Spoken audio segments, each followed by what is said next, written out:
শারদীয় দুর্গা উৎসব উপলক্ষে শরীয়তপুরের নড়িয়া উপজেলার বিভিন্ন পূজা মণ্ডপ পরিদর্শন করেন শরীয়তপুর জেলা বিএনপির সভাপতি আলহাজ শফিকুর রহমান কিরণ। পূজা উদযাপন উপলক্ষে এলাকার হিন্দু সম্প্রদায়ের লোকজনের সঙ্গে কুশল বিনিময় করেন তিনি। মঙ্গলবার 30 সেপ্টেম্বর বিকেলে পরিদর্শনকালে উপজেলার বিভিন্ন পূজা মণ্ডপে উপস্থিত ছিলেন নড়িয়া উপজেলা বিএনপি ও অঙ্গ সহযোগী সংগঠনের নেতৃবৃন্দ পূজা উদযাপন কমিটির সার্বিক প্রস্তুতির খোঁজ খবর নেন এবং শান্তিপূর্ণভাবে উৎসব পালনের জন্য সকলকে ধন্যবাদ জানান। আলহাজ শফিকুর রহমান কিরণ বলেন, ধর্ম যার যার, উৎসব সবার। এই চেতনাই আমাদের রাজনৈতিক বিশ্বাস।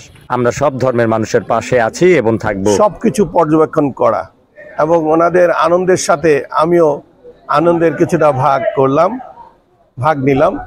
আর আমি ওনাদের সাথে আছি, আর আমি যতটুকু জানি ওনারাও আমার সাথে আছে।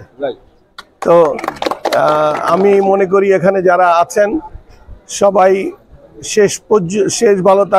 তিনি পূজা কমিটিতে সব ধরনের সহযোগিতার আশ্বাস দিয়ে বলেন, আপনারা যে কোনো প্রয়োজনে আমাদের জানাবেন, আমরা পাশে থাকব।